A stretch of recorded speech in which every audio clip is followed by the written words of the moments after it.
제주도 서귀포시에 있는 들빛교회의 2023년 1월 29일 일요예배 설교 동영상입니다. 설교 제목은 삶이 예배이어야 합니다입니다. 이 동영상과 함께 소중한 시간 되길 기원합니다. 오늘의 말씀 함께 읽도록 하겠습니다. 여호와께서 회막에서 모세를 부르시고 그에게 말씀하여 이르시되 이스라엘 자손에게 말하여 이르라. 너희 중에 누구든지 여호와께 예물을 드리려거든 가축 중에서 소나 양으로 예물을 드릴지니라. 그 예물이 소의 번제이면 흠없는 수컷으로 회막문에서 여호와 앞에 기쁘게 받으시도록 드릴지니라. 그는 번제물의 머리에 안수할지니 그를 위하여 기쁘게 받으심이 되어 그를 위하여 속죄가 될 것이라. 그는 여호와 앞에서 그 수송아지를 잡을 것이요 아론의 자손 제사장들은 그 피를 가져다가 회막문 앞 제단 사방에 뿌릴 것이며 그는 또 그 번제물의 가죽을 벗기고 각을 뜰 것이요 제사장 아론의 자손들은 제단 위에 불을 붙이고 불 위에 나무를 버려놓고 아론의 자손 제사장들은 그 뜬각과 머리와 기름을 제단 위에 불 위에 있는 나무에 버려 놓을 것이며 그 내장과 정강이를 물로 씻을 것이요 제사장은 그 전부를 제단 위에서 불살라 번제를 드릴지니 이는 화제라 여호와께 향기로운 냄새니라. 호세아서 6장 6절을 함께 읽도록 하겠습니다. 나는 인애를 원하고 제사를 원하지 아니하며 번제보다 하나님을 아는 것을 원하노라. 마태복음 12장 7절 말씀을 읽겠습니다. 나는 자비를 원하고 제사를 원하지 아니하노라 하신 뜻을 너희가 알았더라면 무죄한 자를 정죄하지 아니하였으리라. 말씀을 받습니다. 아멘. 네, 오늘 삶이 예배여야 합니다라는 제목으로 말씀을 함께 생각해 보겠습니다. 구약에는 제사가 5가지가 있습니다. 번제를 드렸지요. 오늘 읽은 내용은 번제에 대한 내용입니다. 소제를 드립니다. 화목제를 드립니다. 속죄제를 드립니다. 속건제를 드립니다. 5가지 종류가 있는데 이 중에서 번제, 소제, 화목제는 자원해서 드리는 그러한 제사라고 보시면 됩니다. 그러나 속죄제와 속건제는 다릅니다. 이거는 의무사항입니다. 유대 민족이라면 누구나 속죄제를 제사를 드려야 되고 속건제를 제사를 드려야 됩니다. 속죄제라고 하는 것은 그야말로 자기의 모든 죄를 고백하는 제사입니다.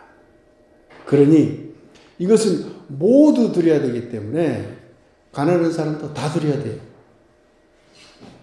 아주 가난한 사람도. 그러니까 부자들은 소나 양을 잡고 점점 밑으로 내려갈수록 비둘기도 잡고 밀가루 한 움큼 갖다 드리기도 하고 이러면서 모든 이스라엘 민족이 이것은 다 드려야 돼요. 속건제는 성전의 어떤 제물이나 어떤 성전의 비품이나 또는 어떤 율법에 대한 어떤 내용이나 이런 것들에 대해서 부지불식간에 알지 못하는 사이에 어떤 잘못을 행해서 죄를 지었다고 한다면 그것을 제사를 통해서 속죄를 받아라. 그러니까 내가 죄 지었는지 안 지었는지 몰라도 와서 다 제사를 지내야 돼요. 제사는 동물, 곡식 같은 물건을 드리는 겁니다. 돈 드리는 거 아닙니다. 예수님 때 돈이 있었어요. 저 모세 때는 돈이 없었겠지만 예수님 때는 돈이 있었어요. 그러나 돈 드리는 게 아니에요. 제사는 뭘 드렸다? 물건을 드려야 되는 거예요. 동물이나 아니면 곡식이나 이런 걸 드렸던 거예요. 그러니까 성전에서 물건 파는 장사가 이루어졌던 거예요. 돈이 있잖아요, 예수님 때에. 근데 물건을 드려야 되니까 성전 앞마당에 가니까 양을 파는 데도 있고 그래서 상거래가 이루어진 거야. 그거 타락하니까 예수님이 가서 그걸 엎어버렸다는 얘기 아니에요. 돈 드리는 게 아니에요. 11조도 본래의 뜻은 돈이 아니에요. 물건을 드리는 거예요. 물건. 왜 물건을 드린다?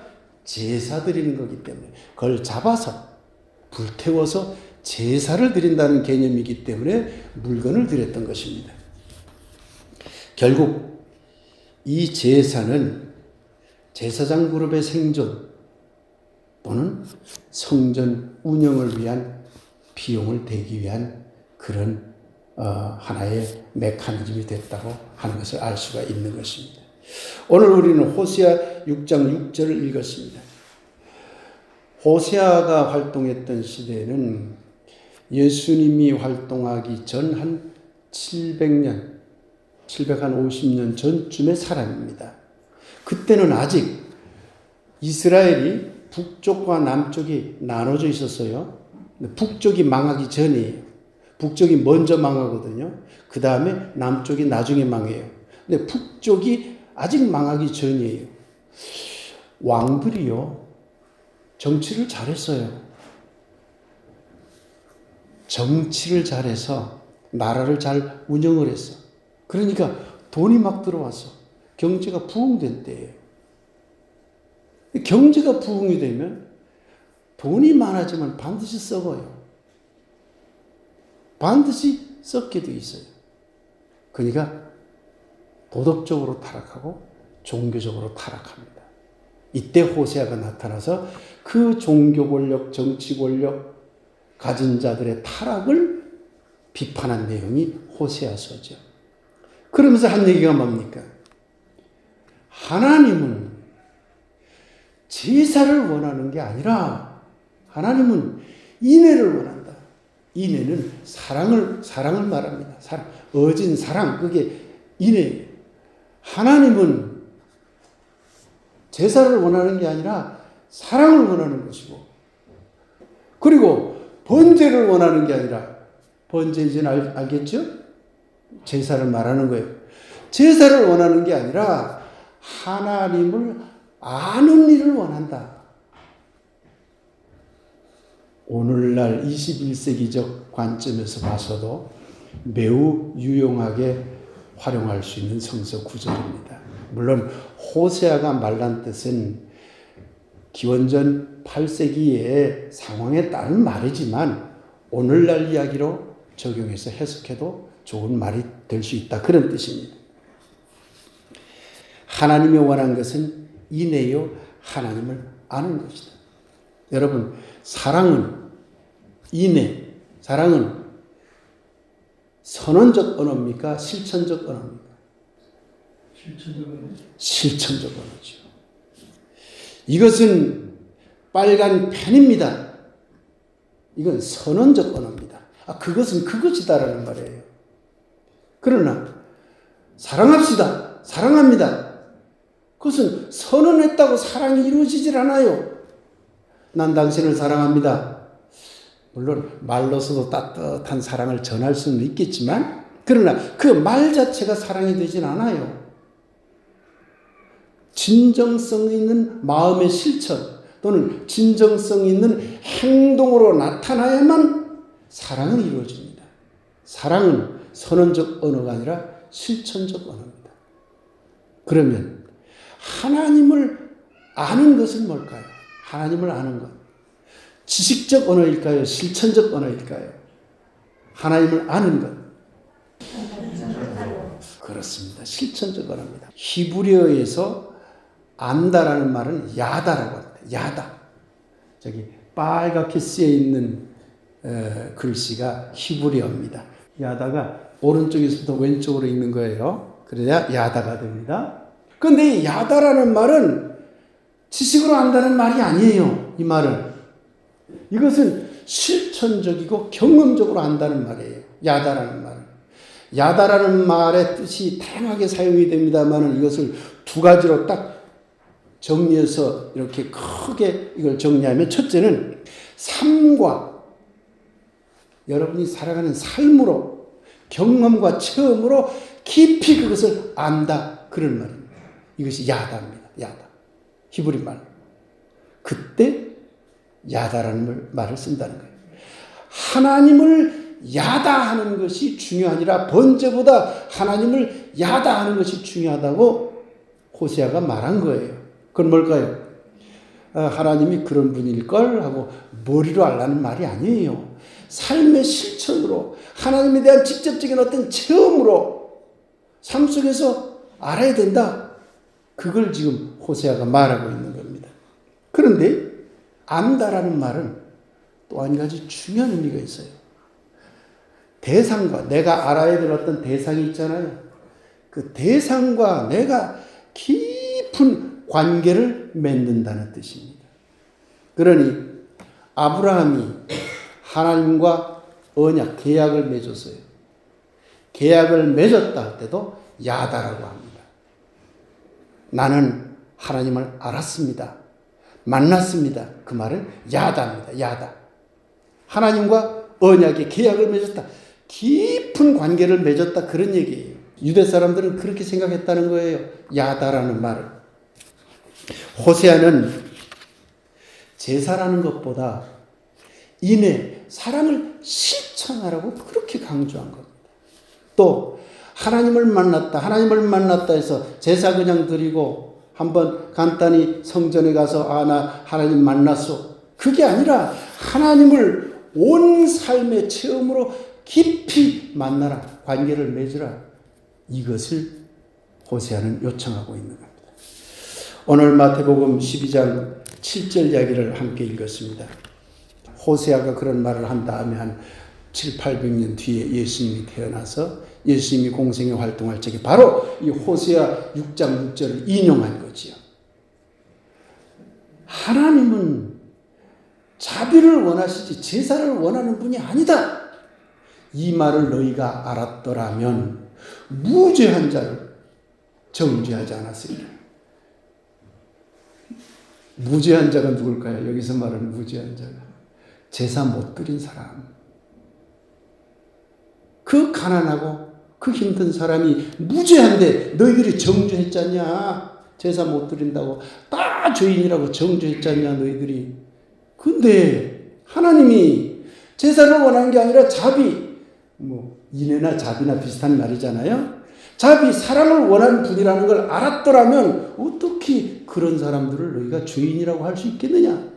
이걸 예수님이 지적한 거예요. 하나님은 자비를 원한다. 그 자비의 실천을 원하는 것이고 하나님은 깊이 있게 하나님과 관계를 맺기를 원하시는 분이지 제사, 희생제물 그거 얻어먹기 위해 있는 분이 아니다라고 선언한 거예요. 예수님도 자비의 실천을 중요하게 생각했고 하나님과 깊은 관계를 맺는 것을 소중하게 생각했던 분입니다. 개신교 가톨릭 모두 구약적인 제사를 버렸다고 합니다. 우리는 구약적인 제사 안 합니다. 희생제물 안 드립니다. 정말 그런가요? 그래서 예배 드린다고 그러죠. 우리도 예배 드린다고 하잖아요. 그렇다면 이런 질문을 던져야 됩니다. 예배가 제사가 아니라면 현재 우리가 드리고 있는 예배가 자비와 인애의 실천이 되고 있는가? 질문 던져야 돼요. 그러잖아. 그 다음에 현재 드리고 있는 예배가 제사가 아니라면 우리의 예배가 하나님을 온 몸으로 온 체험적으로 아는 그런 시간이 되고 있는가? 그런 일을 우리가 예배라고 하고 있는가? 이 질문을 던져야 되는 거예요. 만일 기독교 예배가 자비와 인애를 실천하는 시간으로 하나님을 실천적인 체험을 통해 알아가는 시간으로 기독교 예배가 이루어지고 있다면 그 예배는 호세아 선지자나 예수님의 가르침을 실천하는 것이 될 것입니다. 그런데 과연 우리의 예배는, 기독교의 예배는 그러한가요? 우선 예배를 드린다라고 우리는 합니다. 이 말부터가 문제입니다. 제사는 드리는 게 맞습니다. 제사는 드리는 겁니다. 뭘 드렸다고요? 희생 제물, sacrifice, 희생 제물을 드리는 거죠. 신에게. 그러니 제사는 드리는 게 맞습니다. 예배는 드리는 것일까요? 여러분 어떻게 생각하세요?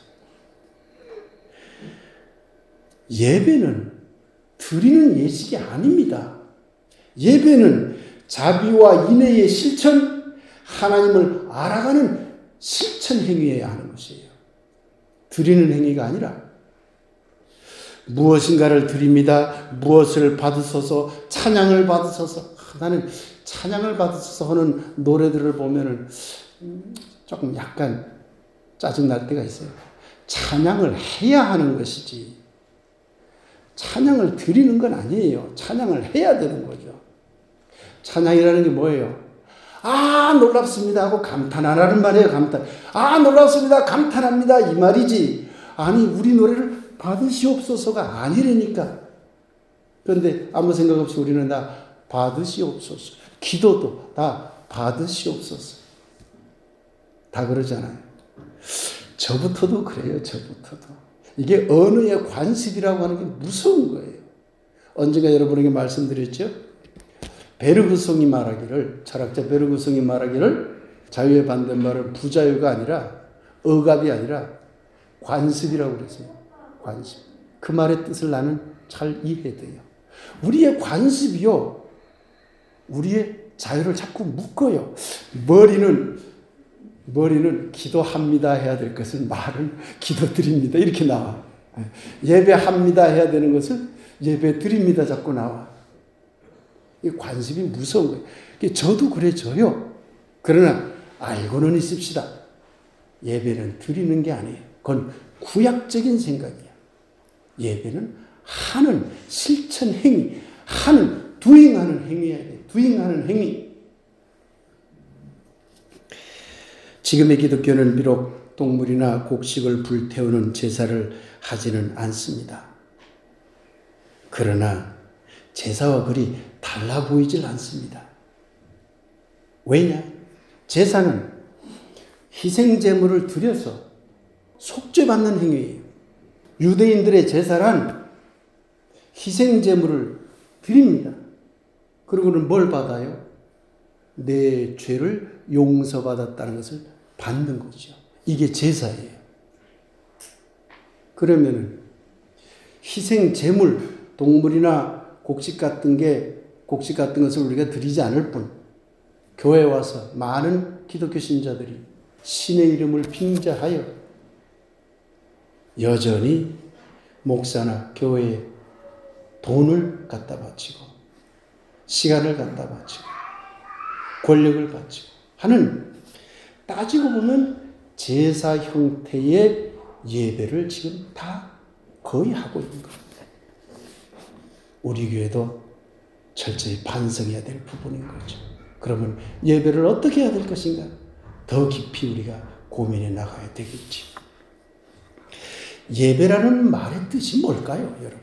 예배라는 말은요, 감사와 존경과 사랑의 마음으로 상대에게, 대상에게, 그게 신이 됐건 인간이 됐건 자연이 됐건 모든 타자가 됐건 이웃이 됐건 간에 그 대상에게 예의를 갖추어 절하는 걸 말해요. 예자가 뭐예요? 예의를 갖춘다는 말이에요. 진정한 마음을 갖는다는 말이에요.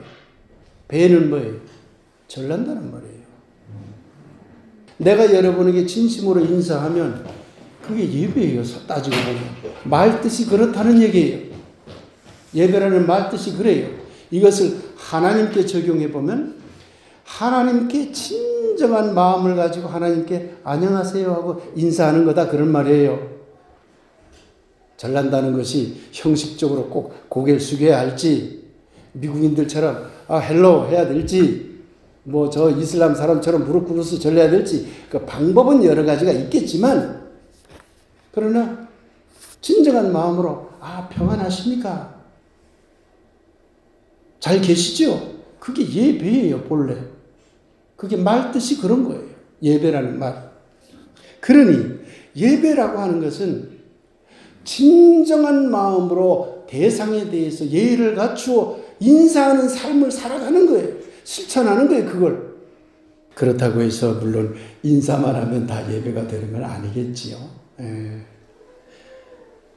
예수가 말한 자비를 실천하는 일, 호세아가 말한 하나님을 알아나가는 일을 실천하는 일은 진정한 마음으로 대상에 대해서 인사하는 데서부터 출발한다는 거예요.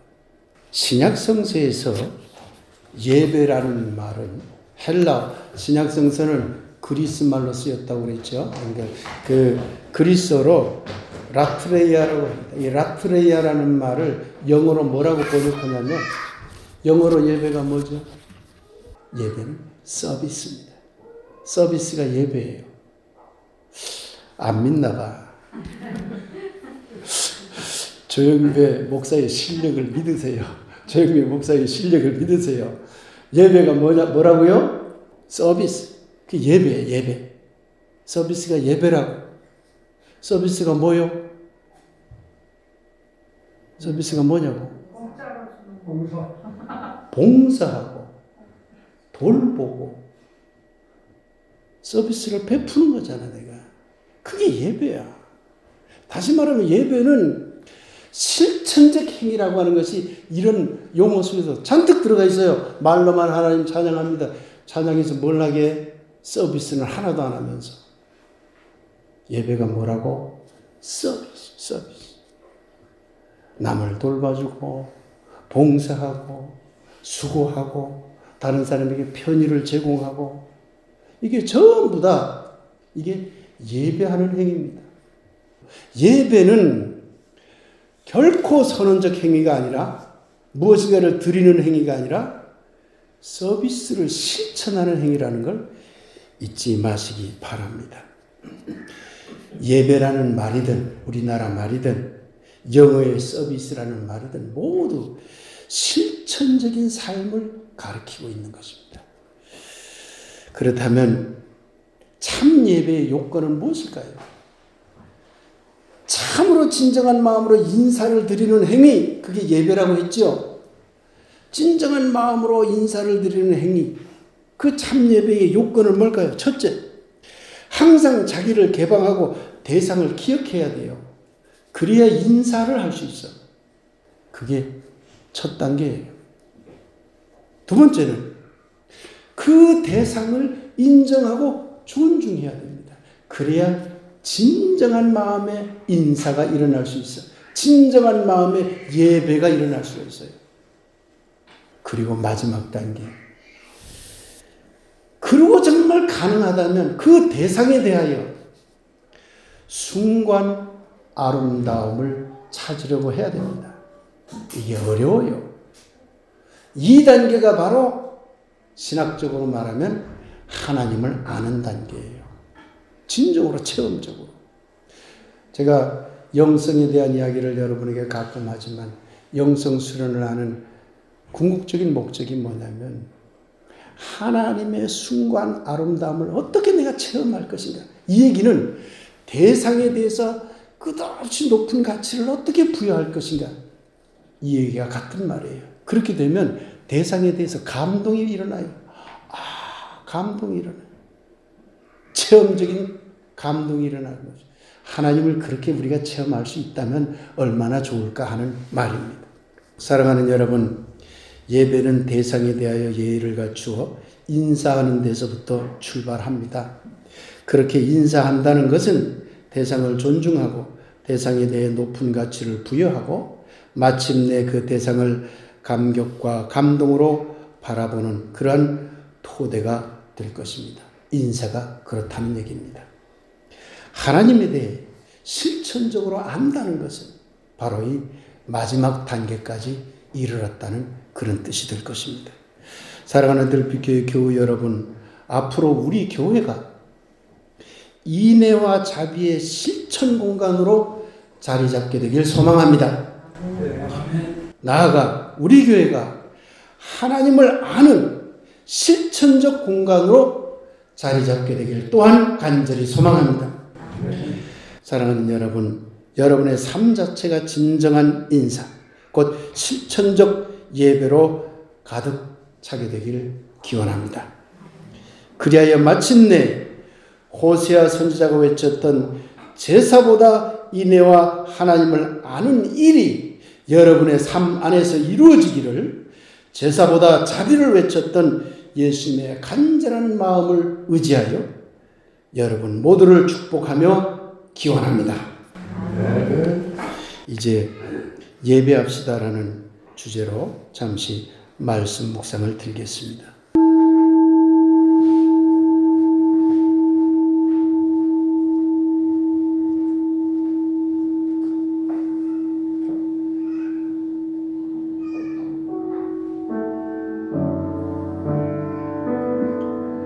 안녕하세요. 인사가 곧 예배입니다.